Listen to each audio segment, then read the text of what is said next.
Buenos días, soy Valentina Tomasini de la Universidad de Sevilla y hoy junto a mi compañera Margherita D'Angeli de la Universidad de Roma Tor Vergata vamos a presentar nuestra intervención. Pero antes que nada quisiéramos agradecer a la organización la oportunidad de poder participar en ese congreso, aunque de forma telemática. Nuestra intervención se titula Contar la violación de los derechos humanos del señor presidente de Miguel Ángel Asturias. Entonces, nos proponemos enfocar desde una perspectiva literaria la manera en que se representa la violación de los derechos humanos en esta obra maestra de la literatura universal. Por lo tanto, digamos que la utilidad sería un poco analizar otro medio a través del que se puede concienciar a la población con respecto al tema y pondremos en un diálogo continuo la obra y los artículos de la Declaración Universal de los Derechos Humanos. Nuestro enfoque intenta reflejar las dos posturas inherentes a la novela y la relación de complementariedad entre las dos disciplinas involucradas en nuestro estudio, literatura y derechos. En realidad, se trata de un nuevo sector llamado literatura y derechos humanos, surgido como variante en ámbito humanístico de la corriente jurídica derecho y literatura. Por lo tanto, en la primera parte hemos analizado la cuestión de las violaciones desde abajo, asumiendo la perspectiva de los más débiles, mientras que en la segunda hemos examinado el tema desde arriba, según la actitud del poder dominante. Para poder trazar este recorrido temático en la novela, nos fijaremos en los siguientes referentes teóricos. Primero, el análisis del discurso y, en concreto, la lingüística crítica, que ya permite de por sí crear un enlace entre lo ideológico y lo lingüístico. Luego, la manipulación del lenguaje por parte del poder, sobre todo en la segunda parte de nuestra intervención. Y, por último, la identificación narrativa según la definición del filósofo Paul Ricoeur. En realidad, hemos trasladado este principio filosófico al ámbito de literatura y derechos humanos del que hablaba antes. Por lo tanto, podemos sintetizar las premisas de nuestro trabajo a través de las palabras de Lynn Hunt, pionera de este nuevo campo de estudio, quien afirma que nuevos tipos de lectura, como el que se está intentando llevar a cabo ahora, no solo permiten crear nuevas experiencias individuales en el lector gracias a la empatía, yo diría más bien vivencias en sentido orteliano, sino también que permiten comprender mejor los cambios sociales que se dan. Desde el punto de vista de la metodología, hemos empleado el estudio de caso para que nuestras consideraciones se puedan extender también a otros textos que abarquen el mismo tema, mientras que, por lo que se refiere a los objetivos, no solo nos proponemos profundizar en las herramientas de las que dispone la literatura para concienciar a los lectores sobre el tema, sino que también queremos hurgar en los posibles contactos entre literatura y derecho y reflexionar sobre el aspecto de la comunicación manipulada por parte del poder.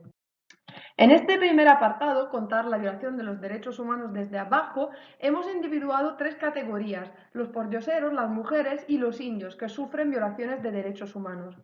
Empezando por los pordioseros, que ya se encuentran al principio de la obra, podríamos decir que esta colocación privilegiada nos hace entender el hecho de que para Asturias los pordioseros son la mayoría de la población guatemalteca, como si todos fueran mendigos de la corrupción política del país.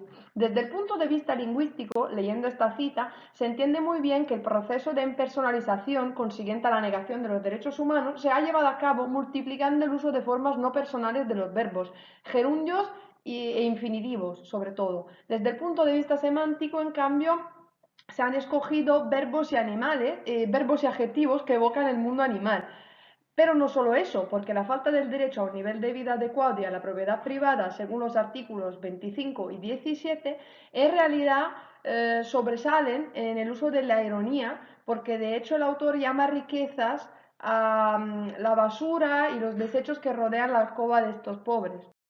Pasando a un análisis más relacional dentro de las dinámicas sociopolíticas, aprendemos que el conjunto de los mendigos se encuentra prisionero en la cárcel por ser testigo del asesinato de Parrales Sorrientes por parte del PDD, que es como si fuera un icono de esta categoría, ¿no? Entonces, desde el punto de vista lingüístico, el léxico empleado conlleva ya varias implicaciones. Por ejemplo, capturando ya sugiere la idea de la ilegalidad, reforzando también el campo semántico de la animalidad. El polisémico derecho, en cambio, absuelva la función evocativa del lenguaje. Van derecho a la cárcel, pero sin derecho. Y no por casualidad, el auditor de guerra obliga a los pordioseros a retratar sus deposiciones y a inculpar a dos inocentes a través de una serie de torturas, pisando así la libertad de expresión, artículo 19, de conciencia, artículo 18, y el derecho a la integridad y seguridad personales, según el artículo 3. El único que resiste al acoso físico y no comete falso testimonio es el pordiosero ciego, el Mosco, quien por eso, digamos, padece una ejecución pública, pero que se erige en un ejemplo de coherencia y respeto hacia las propias visiones, también jugando con la ironía, ¿no? Porque es ciego. Por lo que se refiere a las mujeres, podríamos definir esta categoría como una clase doblemente silenciada, no solo porque sufren los mismos abusos que los pordioseros, sino también porque se encuentran en un estado de subordinación al sexo masculino, como se entiende muy bien gracias a esta cita de González Álvaro, que se ha fijado en su estudio de la figura femenina en la obra. Luego, el autor destaca este aspecto gracias al campo semántico de la agresión física. De hecho, son muchos los casos en que él nos transmite la sensación de una violencia sufrida con pasividad, sobre todo a través de la centralidad de llanto. Nosotras nos hemos fijado sobre todo en la figura de Niña Fedina, ¿no? Que es una mujer que por ser una presunta conspiradora, padece el sufrimiento más cruel para una madre, es decir, provocar la muerte de su criatura sin recursos para salvarla. Entonces, para herir a esta presunta conspiradora, se pasa por alto el derecho a la vida y a la protección de su hijo, de un niño, según los artículos 3 y 25 de la Declaración. Luego también las tres hermanas que acompañan a Canales no solo cuentan una historia de falta de acceso a la seguridad social, según el artículo 22, sino que en las secuencias en las que aparecen estas mujeres se subraya mucho el aspecto de la centralidad del llanto. Por último, los indios, el tema indígena, que ya es un eje fundamental en la vida del autor porque ya su tesis se titulaba El problema social del indio, pero el indigenismo del autor evoluciona. En un principio, él quiere mitizar la dimensión mágico-onírica de su mundo para valorar de una manera subterránea la cultura de este pueblo, en concreto utilizando las repeticiones, también las alucinaciones y todo eso. Luego se da cuenta de que hace falta una acusación más explícita de la desigualdad. Entonces en el texto podemos leer, por ejemplo, que los médicos ensayan con los indios como si fueran animales y sobre todo se fija en la imagen del indio que acompaña a Canales, que no solo no tiene nombre propio, y eso ya es muy significativo, sino que cuenta una historia de violación del derecho a la propiedad privada y, sobre todo, el autor subraya en su idiolecto la falta de recursos culturales para desenvolverse en su realidad. Entonces, pronto entendemos que el problema de la violación de los derechos humanos es más que nada cultural. Por lo que podemos concluir que la violación empieza en una grieta sutil en el sistema y se afirma ampliando la disparidad social. Según el autor, la violación de los derechos humanos es más que nada un problema cultural. Solo si estamos totalmente incluidos en la red cultural de referencias, entonces podemos aplicar los derechos y hacer que la gente denuncie en el caso de que se cometan crímenes contra la humanidad. Muchas gracias. Buenos días, soy Margarita D'Angeli y les voy a presentar la visión complementaria a la que acaba de facilitarles mi compañera, contándoles la violación de los derechos humanos desde arriba dentro de la obra El Señor Presidente. Para la realización de este apartado hemos desarrollado ulteriormente algunas dialécticas internas a la macrodialéctica abajo-arriba, como el doble enfoque víctima-victimario, negación-violación de los derechos humanos y contextualización a temporalidad de los crímenes contra la humanidad. Efectivamente, si las clases subordinadas no se ven reconocidos sus derechos inalienables, el poder oficial no solo no se preocupa por garantizárselos, sino que los viola deliberadamente. Se percibe entonces un doble enfoque, destinado inevitablemente a converger en una visión global y unitaria de incumplimiento y transgresión de los derechos humanos. Antes de analizar cómo el Estado maneja los derechos fundamentales en la novela, hay que aclarar la forma de gobierno a la que se alude. Aunque desde el punto de vista formal estamos en presencia de una república, de hecho se trata de un totalitarismo que a través de una máquina estatal y un aparato militar le niega al pueblo todo derecho humano, quitándole hasta la esperanza. Esto se ha demostrado desde un punto de vista empírico, siguiendo con este diálogo continuo entre algunos fragmentos significativos del texto y los 30 artículos de los derechos humanos, que forma parte de la metodología que hemos escogido, pero también apoyándonos en textos críticos que tratan el tema, como el fragmento que hemos puesto aquí como ejemplo, extrapolado de la obra de Teresa Rodríguez, La problemática de la identidad en el señor presidente de Miguel Ángel Asturias. Efectivamente, a lo largo de toda la obra nos damos cuenta de que estamos frente a una dictadura de tipo militar, típica no solo de Guatemala, sino también de cualquier país de América Latina durante el siglo XX. Nunca aparecen referencias explícitas a algún totalitarismo, en cambio hay muchísimas a una república y a un sistema de base democrática. Desde el punto de vista formal y pragmático, cabe destacar cómo el lenguaje y las estrategias comunicativas encajan perfectamente con la intención social y la vocación manipuladora del poder. Dentro de este sistema resulta impracticable tanto el camino de la defensa de los derechos humanos fundamentales por parte de las autoridades como la condena de su relativa violación con la finalidad de proteger previamente o resarcir a la víctima del perjuicio. El poder oficial se hace responsable tanto de la negación como de la violación de los derechos humanos de las clases subordinadas. Se trata de otro binomio clave que abarca tanto el incumplimiento como la transgresión de los derechos fundamentales. En el régimen militar, liderado por el señor presidente, a cada personaje se les infligen torturas distintas según las circunstancias específicas del crimen y del sujeto, lo que puede conducir incluso a la pérdida de la vida de manera completamente antidemocrática y respetuosa de los derechos humanos. La narración, por su parte, es capaz de activar en el lector una reacción empática con el estado físico y psíquico de la víctima de turno. Dentro de la obra destaca la presencia de un fuerte vínculo entre lo lingüístico y lo ideológico, ya que, como en toda dictadura, el régimen se apropia de todo, incluso de la lengua, imponiendo o censurando el uso de cierto tipo de lenguaje, obligando al silencio, hasta condicionar la manera de razonar de las víctimas. Por ejemplo, en un fragmento clave, el general Canales se plantea el problema de dónde había fallado con el presidente. El personaje reflexiona sobre una oración pronunciada en un discurso que quizás no resultó del gusto del jefe de Estado. Los generales son los príncipes de la milicia. El hombre retrata sus mismas convicciones sobre lo que había afirmado en tiempos tempranos, echándose en cara su estulticia. Sus palabras se le habían procurado la condena al destierro y la lejanía de su hija, lo cual significaba renunciar a ejercer el derecho a la protección de la familia, aunque era inocente, dentro de un sistema político dictatorial. Sin embargo, la suerte del general Canales ya estaba echada, independientemente de aquella afirmación.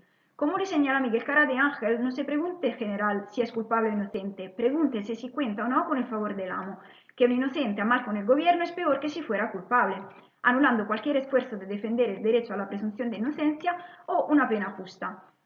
En un mecanismo donde todo lo decide el presidente, reina la absoluta arbitrariedad. Cada persona se reduce a favorecido o desgraciado. Los problemas se solucionan solicitándole audiencia, gozando de su amistad, haciendo lo que le conviene al gobierno. Toda huella de humanidad está destinada a desaparecer.